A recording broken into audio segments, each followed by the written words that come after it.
Vous souhaitez diversifier vos moyens de paiement et vous doter de la technologie Alipay?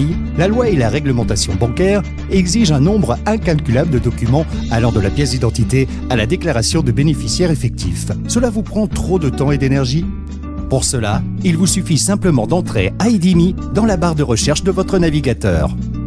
Pour vous identifier, l'application vous demande de renseigner votre numéro de TVA intracommunautaire ainsi que le numéro client attribué par votre distributeur que vous trouverez sur vos factures habituelles. Connectez-vous et validez ensuite les informations commerçants affichées. Vous voilà sur l'écran d'accueil ID.me. Dans l'ordre de votre choix, complétez les 5 étapes suivantes représentées par les catégories en bas d'écran. Les informations personnelles du représentant légal de votre société.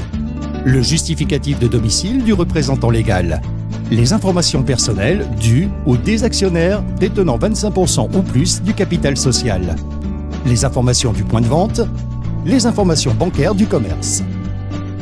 Lorsque vous cliquez sur la catégorie « Représentant légal », l'application affiche une liste de noms parmi lesquels vous devez choisir le représentant légal. Dans le cas où ces noms et prénoms ne seraient pas proposés, vous avez la possibilité d'ajouter vous-même un représentant légal. Dans ce cas, choisissez « Autre représentant légal ». Enregistrez ensuite une photo de la pièce d'identité du représentant légal ou prenez-la en photo. Complétez ensuite les champs restants pour passer à l'étape suivante. Une fois cette étape validée, retour sur l'écran d'accueil. Vous pouvez observer l'apparition d'une flèche verte en haut à droite de l'icône. Elle signifie que cette étape a été complétée avec succès. Si vous souhaitez en modifier le contenu, vous n'avez qu'à appuyer dessus de nouveau pour changer l'information. Lorsque vous cliquez ensuite sur « Justificatif du domicile du représentant légal », l'application vous indique avec clarté les conditions de validité du document requis. Enregistrez-le et validez. Poursuivez ensuite sur la catégorie « Autres actionnaires ». Cette catégorie sert à collecter les informations personnelles d'actionnaires personnes physiques autres que le représentant légal et détenant 25% ou plus du capital social. Il est possible que vous n'ayez pas d'associé dans votre société qui réunisse ces conditions. Ou vous n'êtes peut-être pas en possession de sa pièce d'identité. Dans ces cas, répondez par la négative. Si le représentant légal est le seul actionnaire, cliquez également sur « Non ». Si vous souhaitez enregistrer un actionnaire, il vous est demandé d'enregistrer une pièce d'identité de l'actionnaire. Grâce à une lecture de MRZ, l'application extrait du document toutes les informations dont elle a besoin. Vous verrez alors s'afficher automatiquement les noms, prénoms et années de naissance de l'actionnaire. Les champs restants devront être remplis manuellement. L'application vous demande ensuite si vous avez encore un autre actionnaire prioritaire de 25% ou plus des parts. Si c'est le cas, cliquez sur « Oui » et réitérez l'opération. Une fois la catégorie complétée, retour sur la page d'accueil où apparaîtra alors la flèche verte de confirmation. Cliquez maintenant sur « Point de vente ». Cette catégorie sert à s'assurer de l'adresse du siège social, ne diffère pas de l'adresse du point de vente.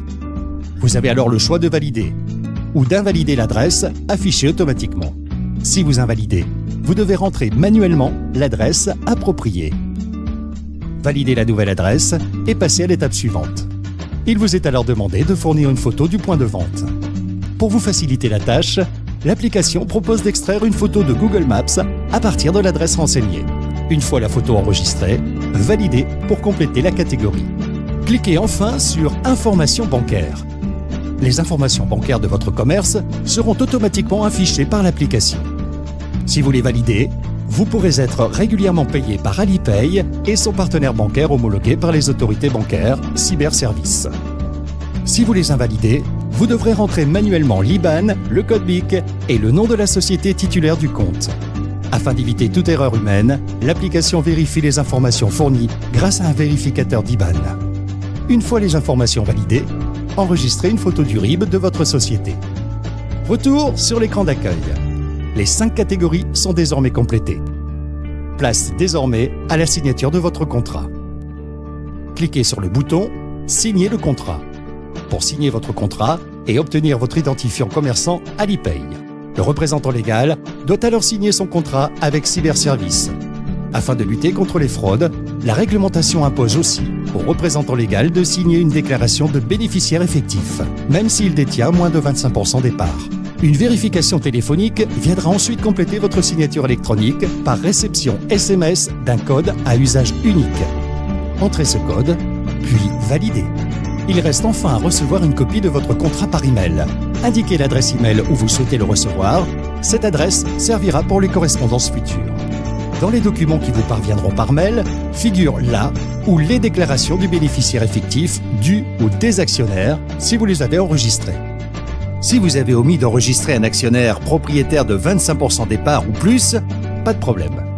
Une déclaration de bénéficiaire effectif vierge est jointe à l'envoi.